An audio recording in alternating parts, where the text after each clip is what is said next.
Good evening. This is the Ring with Arena Australis. My name's Fish on a Heater, and this man next to me is Dr. Trotter. This is a format where we take a carryover champion from somewhere in Australia or New Zealand. We let them pick a meta, and they will take on a challenger in a best of 5 set to become the new champion. Dr. Trotter, who are our competitors this week? Yeah, so once there was a guy called Tazza, right? No, just kidding. He's no rap with me. So we've got Tazza repping from Queensland down in Brisbane. And I say down because I'm in the north of Queensland. And further south, just a little bit further south, and then keep going a lot further, we've got HawkAussie from Tasmania representing, I'm going to guess it's pronounced Ulverstone, but I think so. Surely be corrected if that's wrong. So, yeah, repping the Southerners. Really interesting format. It's taken us back to where this whole thing began. Fish, what are we doing? It is the Boulder Cup, the PvP tournament that started competitive PvP. We owe a lot to Boulder Cup, the innocent times that they were back in January 2019. This was before there was such thing as bans, like species bans in a tournament. This was back before they'd even introduced the no duplicate Pokemon rule. So this is the only cup in the history of PvP where people could bring double Skarmory into a battle. And it was a very, very, not only a viable strategy, but like a legit, strong strategy. Yeah, quite dominant. Now, things have changed a little bit since then, right? Charm exists for one. Right. There's a few other attacks. Shadows exist. And, I mean, there's a whole bunch of other things like Galarians. We've got Glancianovans. Are they out yet? Yeah, there's one or two out there. I don't even know. I don't think so. Alolans, that's the word. Yeah, Alolans. There were some Alolans, yeah. Yeah. So, what's happening with those things? What's eligible and what isn't? Okay, so we have modified the original Boulder Cup rules a little bit. So we are keeping the no duplicate Pokemon rule that has been in place ever since. So you will not be seeing the double Scarm. And quick side note, I'm gonna say double Scarm, the original Grasshole. Anyway, anti-Grasshole. It's that strat that's just way too OP, and it's just like frustrating for anyone who's not using it and they don't know how to deal with it. Yeah. So, but yeah, anyway. Yeah. Side note. We will not be having the dual Pokemon. We are only using Pokemon from the first 4 regions. So, Kanto, Johto, Hoenn, and Sinnoh. No Alolans, no Galarians, and also no Legendaries and Mythicals, because as Tazza stated to me, I quote, "We don't want a Registeel Fest." That's a fair call, and I'm guessing no Megas either. Yeah, that's right, as per usual with competitive PvP. Yeah, excellent. So, could be some interesting. I'd love to see what the teams are, because there is going to be some there could be some big similarities in these teams. Let's find out. These are the teams. So Tazza at the top, rocking the Machamp, the Flygon, Mawile, Swampert, Skarm, and Medicham. HawkAussie he's got the Skarm as well, and he's also sharing the Swampert and the Medicham.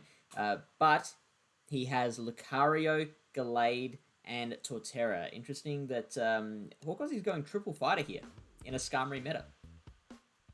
Yeah, I mean, why not, right? Just throw caution to the wind. So let's go through this. But the interesting thing I'm seeing in these teams so far is Tazza doesn't have a grass Pokemon. That Swampert could be troublesome for Tazza's team. That's something that could be hard to take out. But on HawkAussie's side, he's got Torterra. I'm guessing it's not a bite Torterra. I'm guessing that it's going to be Razorleaf. And we've got the Gallade there, which has that Leaf Blade. So there's some options to put a lot of pressure on Swampert on HawkAussie's side. But what I find interesting is neither have really gone to too much trouble to counter Skarmory, which I don't know. I didn't check if either of these guys were playing back right at the beginning, but if you did ever play Boulder Cup, you would know that Skarmory was just everywhere. It was so dominant in that cup. So I find it very interesting that neither of them have really done much to counter. Like back then it was like Steelix, I think was like the big one. And Thunderfang Steelix exists now, so that could even be an even better sort of option there. Yeah, totally. The Mawile from Tazza could be running Firefang. Yeah, I would assume that is what they'd be running. And I mean, Swampert is a pretty good Skarmory counter there. Just those Hydro Cannons just outpace and deliver so much damage. I guess fairly that's what even though. Like Swampert does generally win, but it's not. It's definitely not cut and dry. Like Skarmory definitely has play. Shield advantage. Bit of it, like if it's got a Sky Attack ready, whatever. Like it can definitely flip that matchup. Yeah, true. But also, like if they're running Power Up Punch Lucario, if you're willing to waste 2 shields, that'll take out the Skarm. Yeah, true. Also, interestingly, if Tazza does want to utilize that Mawile, he's in a bit of a pickle because Firefang will give him the better Skarmory matchup, but then it makes him even weaker to Swampert. Yeah. I just see a Swampert being a big problem for Tazza. Maybe he's going to hope that he can outplay in the mirror match, or just get it down to low health so that something else can farm it and then still come out. Like lose switch advantage, but then once Swampert's out of the way for Tazza, he might have some pretty nice matchups there, depending on what he sacrificed to get rid of that Swampert. Yeah, totally. All right, let's check it out. So Tazza is looking to go for his 4th win now, which would put him 2nd on the all-time list of most wins in one session as the king, I guess. Let's go. Battle number 1. We have a Gallade versus the Swampert. So now this is an interesting matchup because obviously one Leaf Blade landed is going to just destroy the Swampert, but those Leaf Blades don't come as quickly as you think. It takes 12 turns to get to the Leaf Blade, but the Hydro Cannon is just coming in 10. So if the Swampert does want to invest its shields, this could be pretty damaging for Tazza, Dr. Trotter. Yeah, really, really damaging. But you can see those confusions are adding up. Is it possible that this could be actually an attack-weighted Gallade doing a little bit more damage than I would have thought with just those confusions here? Ooh. Oh, lets it go and is just saying, no, I'm not willing to double shield, and doesn't get to that Leaf Blade. So, ouch. All right. That's done. Where did Swampert go, Dr. Trotter? Okay, so now we have a Medicham mirror match, and looks like both Medichams are running the same moveset. So I believe I saw counter, Ice Punch, and Dynamic Punch on both, which it would have been really lucky in this situation if one of them was running Psychic, because that is absolutely the one you want in the mirror match. Unfortunately, they are just going to have to both run the Ice Punches. HawkAussie has the health lead, but Tazza does have more energy, so you'd think that Tazza will win this race. This Ice Punch will get it close to KO, and then probably will be able to counter it down from there. So he's gone for the Dynamic Punch. So interesting play. Dr. Trotter, do you think that is the right move? No, I think Ice Punch and then a couple of counters would have been enough to take it out. You wasted a little bit of energy there. And then this Mawile is going to be loaded up. It's just going to Firefang down this Torterra, 1 Power Up Punch. Shields are pretty much useless at this point. And interesting, neither of them brought a Skarmory. There's nowhere to be That is seen. Crazy. Have these guys even PvP'd? Yeah, obviously, just going to shield up this one and then Firefang down to take out this Torterra. So this is where that Mawile is actually coming nice and clutch here, because it acts as it counters, the things that beat Swampert. So yeah. It's going to beat the Lucario, it's going to beat the Skarmory, and it's going to beat that Torterra. It takes out half of HawkAussie's team. It needs to land one of those other 3, I think, to beat it there. But that, of course, makes that Swampert on HawkAussie's side even more important again. So its importance is just growing higher and higher. HawkAussie is probably going to need to depend on that Swampert moving forward. Yeah, I mean, or the Medicham. I think Swampert and Medicham are the really ones HawkAussie needs to lean on. And yeah, just Swampert on Tazza's side. Interesting, Swampert on Tazza's side was the one that really did the damage in that first battle. Of course, and that was just purely because HawkAussie did try and go for it initially, and then just kind of let it go, and then that kind of set up the ability for Tazza to kind of control the matchups from there. Yeah, exactly. All right, battle number 2. Here we go. Tazza is up 1-0, and we have ourselves a Swampert mirror match. Battle of the Swamps. Now, HawkAussie has not brought the Torterra this time, so can't rely on that to take out the Swampert. He's going to have to either win the mirror or hit it with a leaf blade. Oh, counter it down. There's many ways to feint a Pokemon in Pokemon Go. Yeah, fast moves and charge moves. So we have a shield coming in on Tazza's side. HawkAussie really building up a lot of energy before throwing that first move. And it looks like Tazza has won the CMP on this one. HawkAussie opting to use that shield. Tazza having to reach for some of those extra targets there. Okay, now HawkAussie building up a little more Mudshot energy before throwing that Hydro Cannon. What do you think he plans to do with that extra energy, Dr. Trotter? Yeah, I actually would have liked to have been gone for the Earthquake there and then just sort of let that matchup go. But I mean, without having that Torterra there to take out that Swampert, and he's down CMP, so I mean, he's going to have to keep that shield. And yeah, Gallade, there we go. There it is. Yeah, and so, now his opponent does not have shields. So, but the smart thing would be here to farm up that little bit of extra energy. So don't throw it straight away. Make sure you're doing your counting properly and still be able to throw that leaf blade before they get to the next. Oh no, throw it straight away. Just go straight away. Not willing to risk losing a CMP. Oh, and missing bubbles everywhere. Not that it matters at this stage. Yeah. I'm not sure if that was deliberate. It looked like he actually moved his finger out of the way.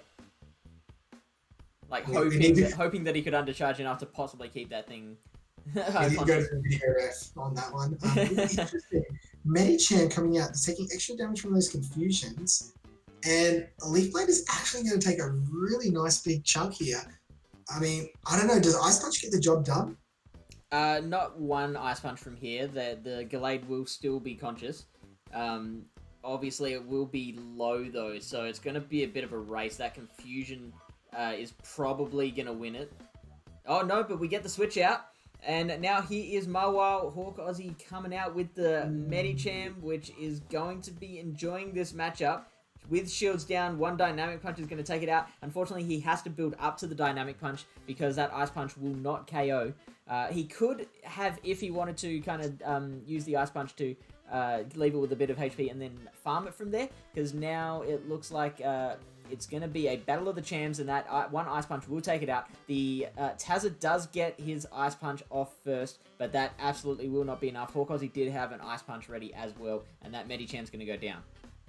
Yeah, just team comp there was the real benefactory for HawkAussie, and keeping that shield for the Gallade really put a lot of pressure on Tazza there. So very nice play, showing how to come back from sort of a lost lead, even with a shield advantage.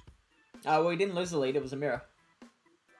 Yeah, but he lost the. Oh, he lost that mirror. Yeah, he lost that matchup, not the actual Pokemon. He just lost the match. Chose to lose the match, I should say. I think a really good decision in the end not to bring that Torterra, because obviously the Torterra it really has the one job essentially, which is as the Swampert killer. And because it does that really quickly, if the switch time is still going, then you're locked in against your Mawile, or if Tazza brings a Skarmory, that's Farm City, you know. Yeah, really dangerous to get that Torterra farm down. But if you catch it in a lead, it's just beautiful, isn't it? It's just beautiful. Yeah, but then that's such a specific situation. Leading Torterra, your opponent leading Swampert, that's the situation you want. That's what you're hoping for. I don't know if that's really worth it. Risk versus reward, my friend. It's the RPS sort of thing. And I really like how Gallade's actually kind of breaking up the RPS so far in these battles from HawkAussie's side. Thoroughly enjoyable. Excellent. All right, battle number 3. We are 1-1. Here we go. We have the mirror lead again. The shiny Swampert versus the non-shiny Swampert. Now, the shiny Swampert did win last time, as it should be. All is right in the world. So HawkAussie getting to the Hydro Cannon first. Looks like they did fire them at the same time. So now the Hydro Cannon is going to come in from Tazza. HawkAussie not shielding, so opting to keep that shield parity. And now it's going to be a race to that second Hydro Cannon. They will get there at the same time, and HawkAussie winning that CMP again. So obviously he does have the higher attack stat. It wasn't just random the first time. Tazza opting to shield this one, so wants to keep that one going. Needs that Swampert. Now he is going to throw his own Hydro Cannon, and HawkAussie is not going to let that happen. He is saying, anything you can do, I can do better. And he is going to keep this matchup going. Now, obviously, we know what's going to happen. HawkAussie's going to get that Hydro Cannon off first, and he is going for the undercharge. I hope he realizes that a Hydro Cannon is going to come from Tazza if he doesn't faint. But it does faint. So I don't think you need any bubbles there. Yeah. Look at this Skarmory in the back versus 2 fighters. Oh, wow. And the Swampert is going to go down before it gets out the Hydro Cannon too. This is a really tricky situation for HawkAussie. Almost needing like that power up punch. Oh, he might be sacrificing the Gallade here to just get rid of that energy. And I noticed Hazza actually, I don't know if it was an overtap. I'm hoping he just farmed out one little extra fast move there. Oh, and a shield on HawkAussie's side. Okay, so he can go for the close combat to either burn the shield on Skarmory's side or... Oh, he's gone for the Leaf Blade. What? Oh, I don't think he's going to get to another charge move. Oh, you know what? He is fairly close to another Leaf Blade, but I don't know. It's you don't want to throw another Leaf Blade. He's gone for the switch now to try and catch the Sky Attack. The Sky Attack did not come in time, so now Tazza is just just building up a whole bunch of energy. One Sky Attack. I think the Medicham can survive this. Trotter, you might want to correct me. Yeah, no, Medicham survives this, not with a lot of health, but just there. And it's going to go... the Dynamic Punch. It does not. He pulls out early and goes for the Ice Punch, which is fair enough because that Skarmory was on very low HP. Now, Tazzy does use the second shield, gets a notification, gets the farm down, and now is going to throw this Sky Attack on to the Gallade, and that will be all she wrote. I didn't know you were streaming right now, Fish. Tazza's obviously watching your stream intently. But ouch. Okay, so the double fighter strat just destroyed by Skarmory. This could set up an interesting third match.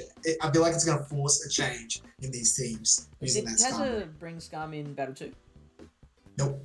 Right, so that's the first time he did. So, I mean, that's probably why either HawkAussie thought, oh, he's trying not to bring Skarm, so double fighter is okay, or he thought that Tazza would bring the Skarm and was trying to bait it out with one fighter and then kind of leave the other fighter open to sweep the team. The trouble with that is that usually the double anything strats require a Pokemon that is going to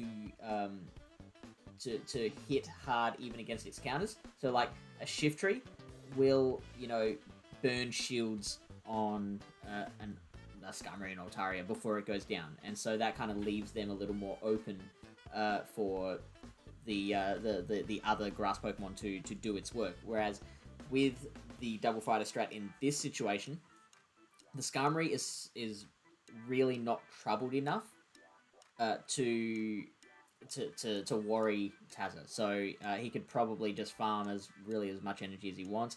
Maybe burn a shield if he expects a close combat, but then he's got 1.5 Sky Attacks ready to bring into the next Pokemon. Yeah, I think the only win condition there for HawkAussie was throwing that close combat and then actually landing. Yeah, exactly. On Scar. Yeah. Anything else, whatever else happened, even if I think if Tazza had a shield with that Leaf Blade, he still probably comes out with the win there. Yeah, I would have been interested to see if the Gallade had landed a close combat. If he'd thrown the close combat and it had been shielded, I would have been interested to see if the Medicham could maybe counter and Dynamic Punch its way to a win there before it got Sky Attack down. Well, I think it would have been really tough. I think It would have been. you would have seen a farm down from the Skarmory because once that deep defense debuff's there, Right. it's farming down. It's throwing at least one Sky attack onto the Medicham. Medichamp's going to have to burn all its energy to kill the Skarmory, and I think Marwile Firefangs in the back probably would have been enough to take out like a less than a third health Medicham by that point. So I think that's where I saw that one going. But So the consensus from the ring is do not use double fighter. no, not against the Skarmory anyway. All right. So Tazza is up 2-1, looking to get his 4th win in a row in the ring.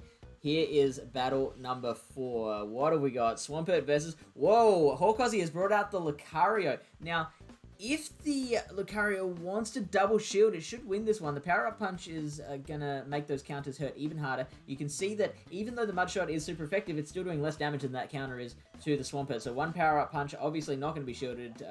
Tazza absolutely knew that that power-up punch was coming, and no one ever wants to shield a power-up punch. So now the Hydro Counter's coming in, and HawkAussie just waiting to the very last split second before putting up that shield, really making us think about it.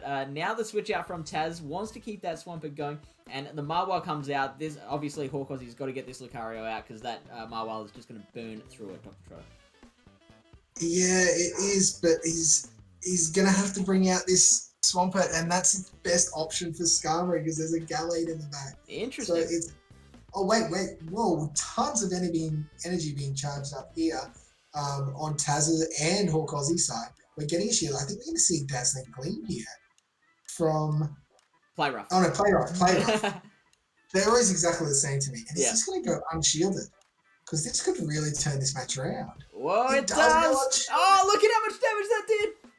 Oh, he still gets the Hydro Cannon. Wow! And no shields left on Tazza's side. This will get the KO. Does that mean Gallade close... How much damage does close combat do to a Skarmory? You have to with the confusions, I don't think it's going to be enough. Oh no, Tazza coming out for the farm down. He's got 1.5 Hydro Cannons here. And out comes Lucario. I think that's just to eat the energy. He could shield and counter down, I think. He is. He's choosing to shield and counter down. He doesn't know what's in the back. Will he make it? Oh, the switch out. Oh, a switch. Now out comes Skarmory. Is the Shadow Ball going to get there? Shadow Ball comes in. This is going to do a decent amount of damage. It's not going to KO, though. No, it is not going to KO, but it is going to put some big hit in. Wow. I want to switch it to Gallade here to soak up this Sky attack. Okay. So, obviously, he's looking to burn that energy, and he's going to hope that Lucario can counter down before it can be air slashed down. It's going to be tight. It's not looking likely. Oh, no. Look, that Swampert was like one counter away from fainting in the back as well. So if that Lucario had managed to survive, that would have been a very, very close matchup. Yeah, I think Lucario ended up taking one extra air slash on the switch out, which meant its health was just that little bit lower. Couldn't quite switch out quick enough to the Gallade. Very close. Like, that's sort of a 1 HP in a dream there from Tazza. It didn't look like it, but it was. Yeah, absolutely. That was a very close match. Yeah, extra, and I mean, Skarmory into a double fighter, and it was super, super close. So, respect to HawkAussie for almost taking that one out. Mm-hmm. Just couldn't quite land everything when he needed to. And that makes him that brings him up to 4 wins. So, second best ring performer of all time, Dr. Trotter. Yeah, I mean, he's not far off. Yeah, equaling Sizzle me this. Although, obviously, I mean, it's hard because Sizzle had all Sizzle went undefeated sweeps. The entire time. Undefeated, all those sweeps, and then rode off into the countryside. I wonder if Tazza can get those 6 wins in a row, is then just going to do the same, ride off into the countryside, be like, one better than you, Sizzle. So if you want to be the one to take on Tazza, maybe take his crown off of him, then just go to the Arena Australis Discord server. There is a link in the description of the video. Head to the Join a Lobby channel and click on the React for the ring. We put a call out there every week, and all you have to do is react to that call out. We pick someone from out of that group, and you could be the one that gets picked to take on the champ. You could be the new champion. It's exciting. I'd love to be there. Yeah, alright. We'll see you next week. Bye.